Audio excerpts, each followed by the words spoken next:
Teach for America is an organization that is working every single day to make sure that all children have access to an excellent education. Unfortunately, we're living in a world where children, based off of their zip code, their race, and their socioeconomic status, may not have access to quality schools. And so, what Teach for America does is they take people from diverse backgrounds and puts them into our classrooms with the highest needs to make sure that statistics like 1 in 3 students from low-income communities don't graduate from high school, and only 9% of people living in low-income communities graduate college by 25. They put people in our highest needs classrooms to make sure that those statistics start to change.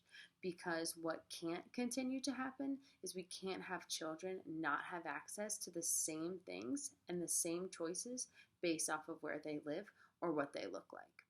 So a little bit more about the specific program is that you are going to commit 2 years of teaching in some of our highest need classrooms.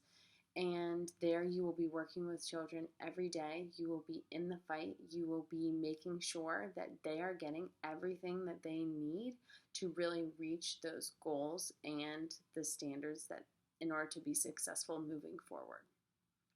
After the 2 years, you will get to make a decision as to whether or not you want to stay in the classroom and continue teaching, or if you want to move into a different field.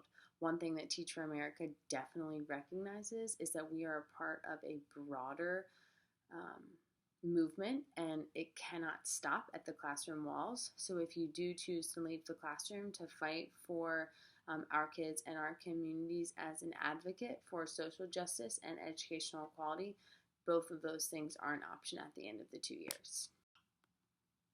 The most challenging part of my Teach for America experience has definitely been time management. When I started teaching, so my first year of teaching, it was incredibly hard to figure out what I needed to do, when I needed to do it without working 15, 16-hour days, also every day of the weekend, because teaching can be all-consuming. I wasn't sure what needed to go first. It really wasn't until about February of my first year that my Teach for America coach sat me down and said, "You are drowning. You look like you're drowning. What can I do to support you?" And that was when I had to sit down and figure out, what can I do now? What can I put off until later? What's going to take the most amount of time? What's going to take the least amount of time?